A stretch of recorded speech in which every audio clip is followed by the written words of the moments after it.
Hello YouTube, this is Unger to the Maxim. And the NFL Draft has come and gone.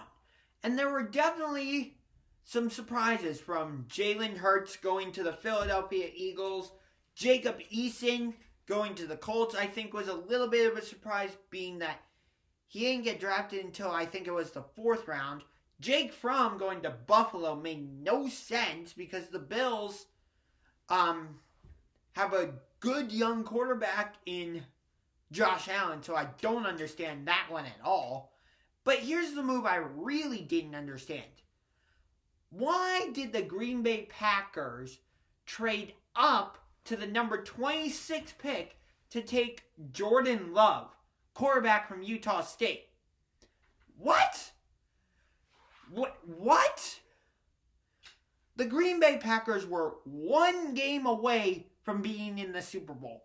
Although, if you remember correctly, like I do, they got absolutely dismantled left and right, up and down, diagonally, whichever way you want to go, by the San Francisco 49ers. The Packers did not belong in that game. Did not.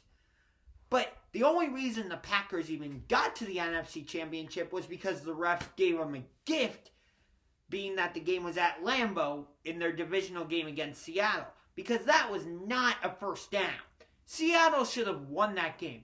And if you saw the two regular season matchups between San Francisco and Seattle, you would have preferred an NFC Championship against Seattle, between the Seattle Seahawks and San Francisco 49ers. I mean, think about this. San Francisco was undefeated. I believe it was going into the Week 10 Monday night matchup at Levi Stadium between the Seahawks and 49ers. And the Seahawks pushed the 49ers all the way to, I believe it was overtime, and the Seahawks won on a game-winning kick. Week 17 in Seattle. NFC West Division title on the line. Number 1 seed is on the line strictly for San Francisco. And it comes down to the last play of the game where, unfortunately, San Francisco prevented Seattle from getting in, which gave San Francisco the number 1 seed, and that meant Seattle had to start the season on the road. But anyway, getting back to the draft, why did the Packers trade up to take Jordan Love? Aaron Rodgers is like, hello, I need some weapons over here. All I have is Devontae Adams. Like, okay, I'm fine with Green Bay trading up, but not to take a backup quarterback, because Aaron Rodgers, I think he's going to play until he's at least 42.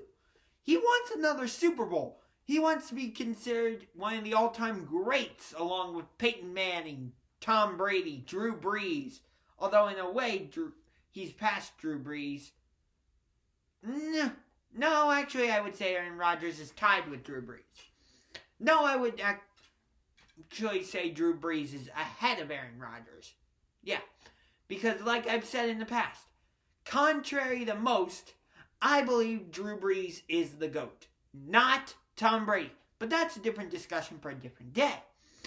So, actually, I heard that Chris Ballard, the GM of the Colts, wanted to trade up to the number 26 pick to get Jordan Love. But Green Bay must have had a little bit more incentive, and that's why I believe it was Miami traded out, and that pick went to Green Bay. But it really made no sense. But let's go to the Browns. So they did pretty well. It seemed like they mostly addressed the offense, which was interesting, because they went after Donovan Peoples-Jones late in the draft. They took Hunter Bryant in the 4th round.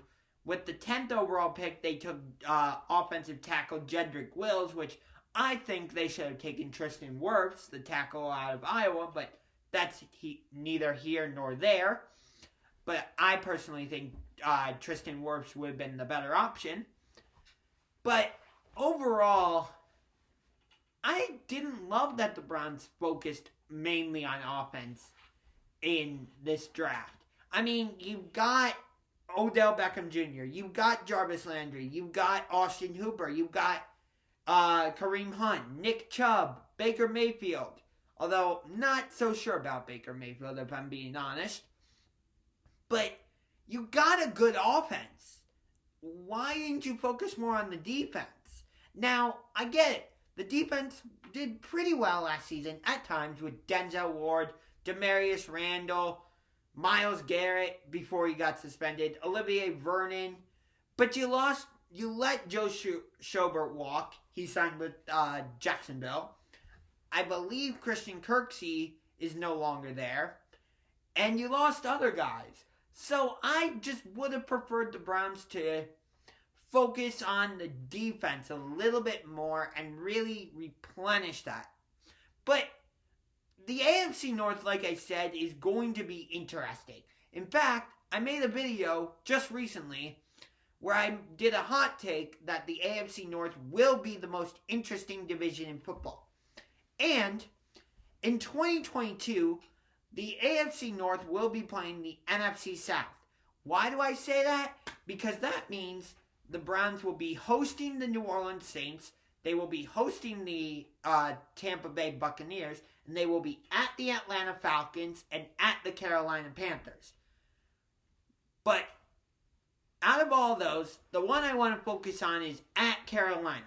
Because I have a friend, Joe Harbesovich, who I think I've mentioned on here before. He is a big Panthers fan. I will be bringing him on the channel where we will spend a video just discussing Carolina Panthers.